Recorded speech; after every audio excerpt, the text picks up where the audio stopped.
Nous avons tous des habitudes qui peuvent affecter notre confiance en soi, sans même nous en rendre compte. Dans cette vidéo, nous allons découvrir les 10 mauvaises habitudes les plus courantes qui peuvent détruire votre confiance en vous. Alors, sans plus tarder, on se lance. Numéro 1. Négliger son apparence. Vous connaissez déjà l'importance d'une bonne hygiène et vous savez que vous devez prendre soin de votre santé et de votre apparence. Et l'une des choses les plus importantes à savoir est que lorsque vous négligez votre apparence, vous vous manquez essentiellement de respect pour vous-même. De plus, si vous ne vous sentez pas bien dans votre apparence, votre estime de soi va en prendre un coup, surtout dans les situations sociales. Numéro 2. L'obsession des petits défauts. Lorsque vous vous regardez dans le miroir, êtes-vous prompt à remarquer le moindre petit défaut dans votre apparence? Est-ce que vous restez bloqué sur ce défaut et l'amplifiez dans votre esprit jusqu'à ce que vous ayez l'impression de ne voir que ça? Si oui, vous devez arrêter. Cette pratique est toxique pour la confiance en soi. Même si vous pensez que vous êtes simplement honnête avec vous-même, regarder vos défauts avec une hyperfocalisation peut vous amener à mépriser ce que vous voyez. Lorsque cela se produit, votre attention passe de l'admiration de toutes les choses que vous aimez chez vous à l'examen constant de tout ce que vous pensez être mauvais.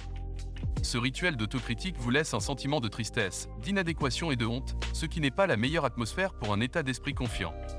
Au lieu d'être obsédé par des défauts mineurs, essayez de mettre la même énergie à voir les qualités positives en vous. Cela peut sembler étrange au début. Après tout, la positivité est souvent difficile quand le cynisme est devenu une habitude. Mais comme pour toute nouvelle habitude qui vaut la peine d'être développée, la pratique quotidienne transformera la façon dont vous vous sentez à propos de vous-même. Numéro 3. Parlez de vos faiblesses perçues. Il y a une fine limite entre l'autodépréciation et le fait d'aller trop loin. Si l'autodépréciation a pour but de montrer que vous êtes une personne normale qui ne se prend pas trop au sérieux, elle peut dans certains cas être perçue comme un manque de confiance en soi. De plus, si vous faites constamment des commentaires négatifs sur vous-même, les gens le remarqueront et se lasseront de vous entendre ou commenceront à penser que vous n'êtes peut-être pas aussi génial que vous le semblez. Numéro 4. Trop complimenter les autres.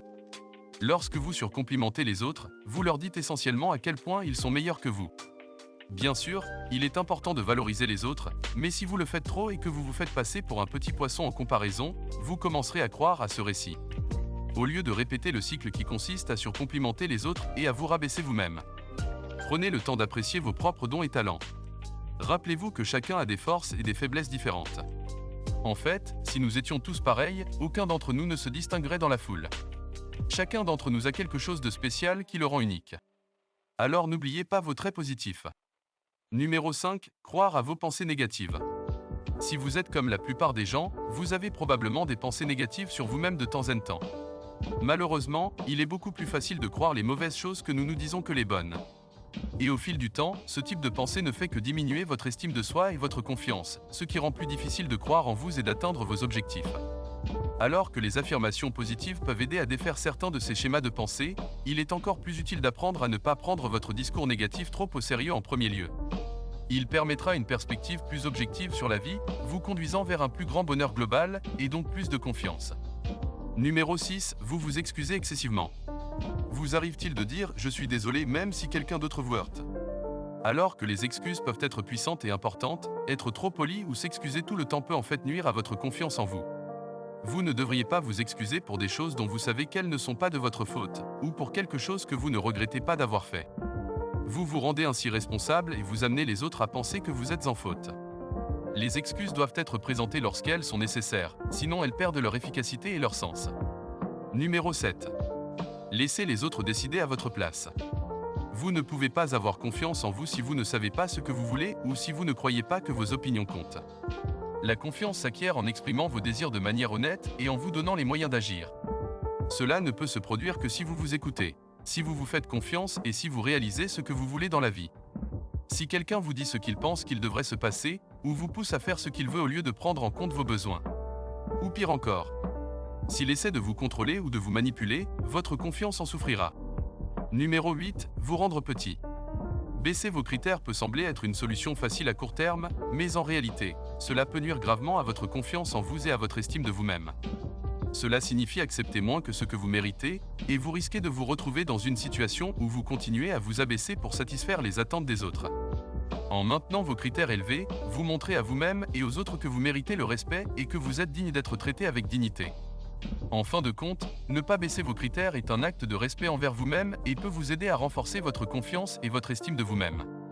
Numéro 9. Maintenir les relations toxiques. Lorsqu'il s'agit d'être confiant, les relations que vous avez dans votre vie jouent un rôle majeur. Les personnes les plus proches de vous, votre famille, vos amis, vos collègues et même vos connaissances ont tous un impact sur votre estime de soi. Si votre entourage vous critique ou vous rabaisse constamment, votre confiance en vous diminuera. Prenez du recul et demandez-vous si vos relations sont saines pour les deux parties concernées, surtout si votre confiance en vous a été affectée par ces personnes. Pour avoir confiance en vous et vous affirmer, il est important de vous entourer de personnes positives qui se soucient autant de votre bien-être que du leur. Dixièmement, vous vous comparez aux autres. Vous êtes pris dans votre flux de réseaux sociaux et vous commencez à remarquer que d'autres personnes atteignent des étapes plus rapidement que vous. Peut-être qu'ils ont une plus belle maison, un meilleur emploi, ou qu'ils sont heureux en mariage. Alors que vous avez du mal à sortir, vous vous sentez jaloux, peu sûr de vous, et peut-être même en colère parce que ces personnes ont quelque chose que vous n'avez pas. Mais attendez, est-ce vraiment aussi grave que ça en a l'air? Se comparer aux autres est un comportement humain normal. Nous sommes câblés pour remarquer les différences et porter des jugements. Mais si elle n'est pas contrôlée, cette habitude peut être destructrice pour votre confiance en vous. Elle peut vous faire ressentir de l'envie ou du mépris pour les réalisations des autres. Essayez de vous concentrer sur ce qui vous différencie de manière positive et rappelez-vous que le chemin de chacun est différent, même s'il semble similaire à première vue. Ces mauvaises habitudes sont toutes des marqueurs d'un manque de confiance en soi. Bien que certaines d'entre elles puissent sembler inoffensives, elles peuvent causer des dommages considérables si elles sont ignorées suffisamment longtemps. L'astuce consiste à reconnaître ces pièges lorsqu'ils se présentent. Avec de la pratique, vous serez capable de substituer une pensée ou un comportement positif chaque fois qu'une de ces mauvaises habitudes apparaît. Si vous avez apprécié cette vidéo, laissez un pouce en l'air et partagez-la avec vos amis pour que nous puissions continuer à en faire. Pour plus de vidéos comme celle-ci, appuyez sur le bouton d'abonnement et n'oubliez pas de cliquer sur la cloche de notification.